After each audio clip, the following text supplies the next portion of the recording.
Hello, my name is Thomas Metzger. I am the Security Manager for NAVFAC Southwest, and today we're going to be speaking about insider threats. September is Insider Threat Awareness Month, so this is a good opportunity to discuss this. So first, let's talk about who is considered an insider.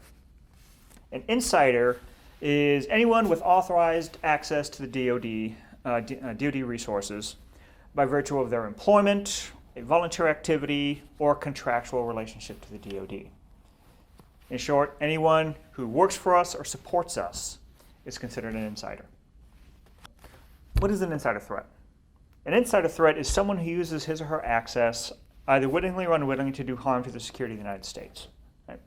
This damage can be done through a number of ways. The classic spying, espionage, terrorism, unauthorized disclosure of national security information, or through loss or degradation of department's resources or capabilities. Right. Now understand that it is very rare for someone to wake up with the intention to do harm, betray their company, or harm their colleagues. Malicious acts are seldom impulsive, however. Now let's talk real quick about the types of threats. For the DoD and Insider Threat Program, there are 5 categories. There are leaks, spills, espionage, sabotage, and targeted violence. Now, a leak is the intentional release of information. They are never accidental, and they are never unintended. A leak is a leak of classified information. It could be a leak of proprietary information. Anything that gives us an advantage over our adversaries. Now, a spill is the unintentional release of information. Spills, again, are never intentional, but they can be just as damaging, if not more so, than a leak. Then there's espionage. As I said, the classic spy or spy ring. Now, most spies in U.S. history have been motivated by one thing: money. They either needed it or they really wanted it. However, none have ever gained what they thought they would. Next, we're going to talk about sabotage. Now, the Navy has been the victim of sabotage in the recent past. Now, I'm not talking about USS Bonhomme Richard. That investigation is still going on, although there are rumors. Now, we're talking about 8 years ago. 2012, the USS Miami was the victim of sabotage. A shipyard worker had gone to his supervisor and asked if he could have the day off. The supervisor had told him no, there was too much work to be done. So the shipyard worker went down into the torpedo room and he started a small fire with the intent of having work shut down for the day so he could go home. Unfortunately for him and for the Navy, that fire quickly got out of control, and it cost the Navy a $400 million submarine. Gone. A national asset we can no longer use. Now, the last but not least is targeted violence. This runs the gamut of things: harassment, assault, all the way up to an active shooter. The most well-known incident of targeted violence is from the Navy Yard, the Washington Navy Yard shooting, where 12 individuals were fatally shot. Now, what signs are there of an insider threat? Insider threats usually exhibit some indicators, also known as potential risk indicators, or PRIs, which can be grouped into 3 general categories: ignorance, complacency, and malice. Now, ignorance is a lack of awareness of policies and procedures, which creates a risk. Complacency is a lax approach, or ignoring, mostly for convenience, policies and procedures. Malice is deliberate and intentional acts. And now that you know the general categories, let's talk briefly about some of the indicators.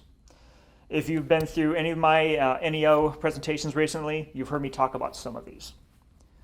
Unexplained foreign travel. I talk about this a lot. You need to report your foreign travel.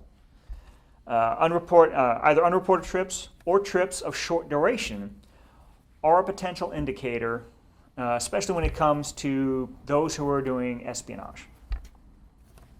If there's a pattern of security violations, usually minor, but a pattern that emerges, that lends into ignorance or complacency.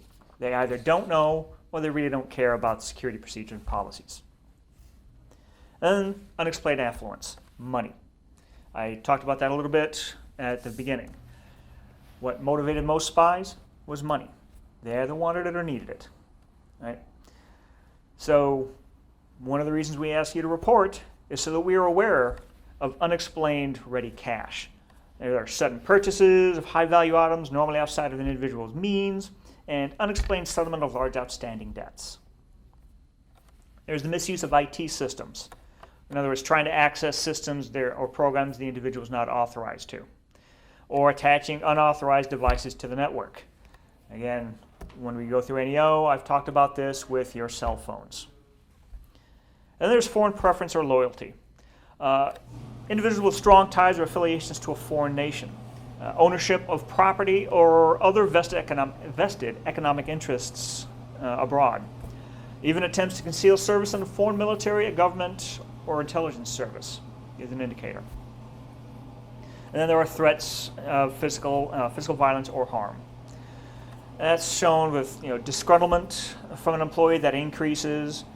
You see a sudden drop in performance or down into substandard performance, displays of temper and such like that. Now, if you see these, what do? You report it. You report it to either a supervisor, security, or someone in responsible charge. Seems obvious, right? Well, if you see something, you say something. The problem is most people are reluctant to report. Either they're afraid that if they report, they're going to ruin someone's career, or they think, that's not my wheelhouse. I should not get involved. We're not asking you to get involved. We're asking you to report it. Right? Now, not everyone that exhibits an indicator is going to be an insider threat.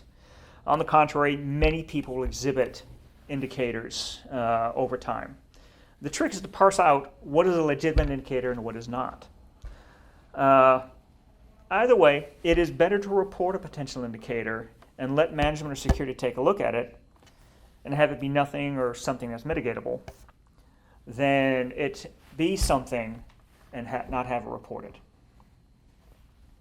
The results of not reporting can be, in the worst case, tragic.